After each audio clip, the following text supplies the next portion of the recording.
I'm a pediatrician and an anesthesiologist, so I put children to sleep for a living. And I'm an academic, so I put audiences to sleep for free. But what I actually mostly do is I manage the pain management service at the Packard Children's Hospital up at Stanford in Palo Alto. And it's from the experience of about 20 or 25 years of doing that that I want to bring to you the message this morning that pain is a disease.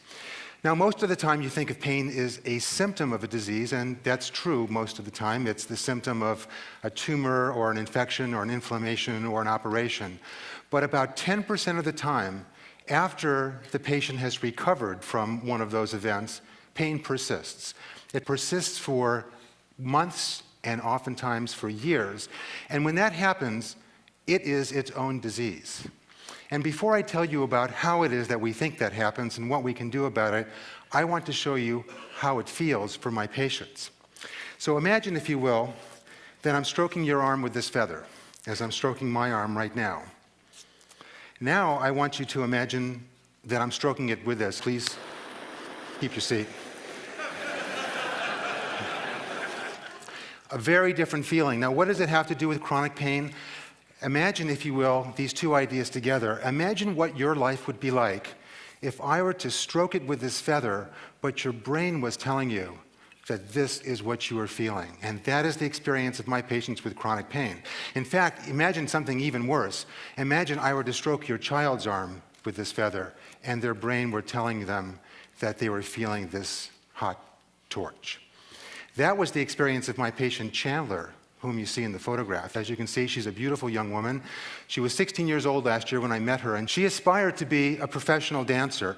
And during the course of one of her dance rehearsals, she fell on her outstretched arm and sprained her wrist. Now, you would probably imagine, as she did, that a wrist sprain is a trivial event in a person's life.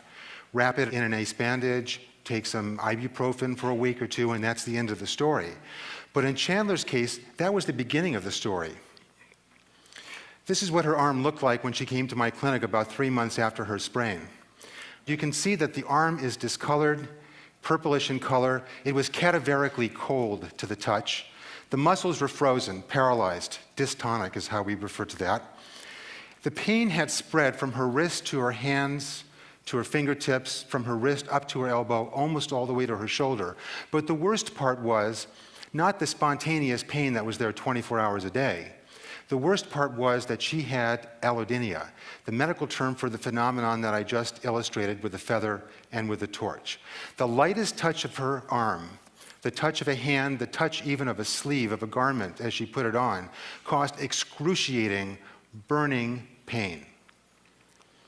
How can the nervous system get this so wrong? How can the nervous system misinterpret an innocent sensation like the touch of a hand and turn it into the malevolent sensation of the touch of the flame?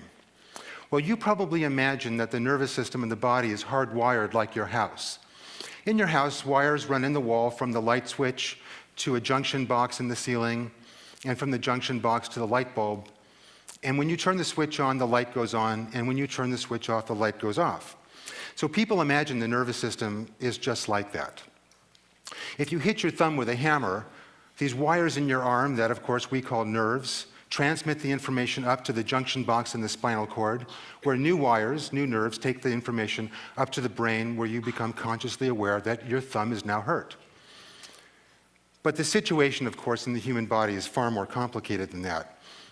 Instead of it being the case that that junction box in the spinal cord is just simply where one nerve communicates with the next nerve, by releasing these little brown packets of chemical information called neurotransmitters in a linear one-on-one fashion, in fact what happens is the neurotransmitters spill out in 3 dimensions, laterally, vertically, up and down in the spinal cord, and they start interacting with other adjacent cells.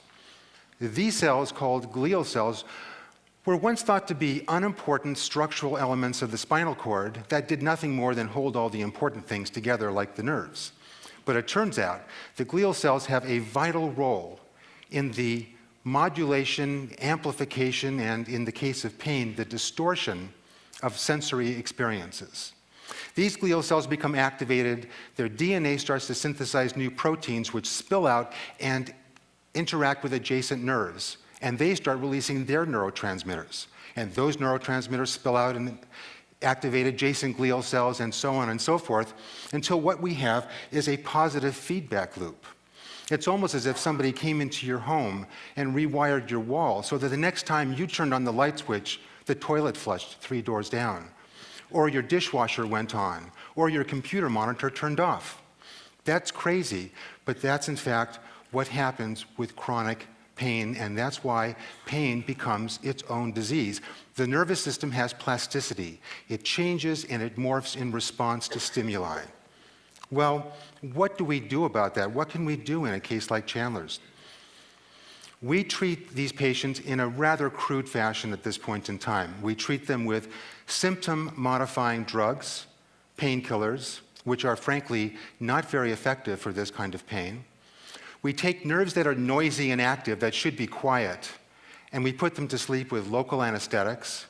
And most importantly, what we do is we use a rigorous and often uncomfortable process of physical therapy and occupational therapy to retrain the nerves in the nervous system to respond normally to the activities and sensory experiences that are part of everyday life.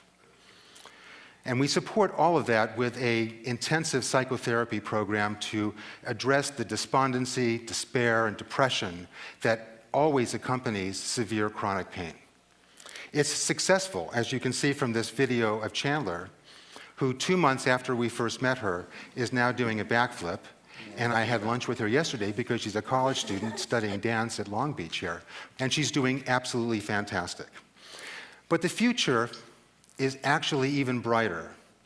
The future holds the promise that new drugs will be developed that are not symptom-modifying drugs that simply mask the problem, as we have now, but that will be disease-modifying drugs that will actually go right to the root of the problem and attack those glial cells or those pernicious proteins that the glial cells elaborate that spill over and cause this central nervous system wind-up or plasticity that so is capable of distorting and amplifying the sensory experience that we call pain.